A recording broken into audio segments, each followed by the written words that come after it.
দেখো গাজরের হালুয়া কিন্তু তৈরি। দারুণ না? অবশ্যই পুরো সিদ্ধ শেষ হয়ে এলো, তাড়াতাড়ি বানিয়ে ফেলি। গাজরটাকে এরকম করে পুড়ে নিয়েছি, কিন্তু না, এরপরে এটাকে এরকম করে দু হাত দিয়ে চিপে জলটা বের করে দিতে হবে। দিয়ে মাখা মতো হয়ে এসেছে। এবার আমি এখানে চিনি দেবো গাজরের পরিমাণ অনুযায়ী, দিয়ে যেরকম খেতে চান সেইভাবে চিনি দেন। আমি এরকমভাবে দিলাম। এবার আমি আস্তে করে এর রসটা বেরিয়ে যাবে। এটা কিন্তু আমি এখানে 1.5 লিটারের মতো দুধ নিয়েছি, সেটা আমি এখানে দিয়ে দিলাম। পরে তুই কাকে কাটা করছিস? ওরে বাবা, তুই কিছু করছিস কাকে? আমার বন্ধুদেরকে? পরে তোর বন্ধুদেরকে, ওদেরকে?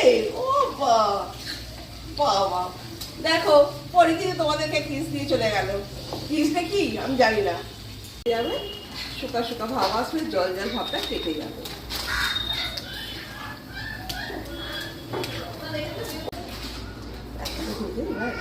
অফ করে হয়ে গেছে।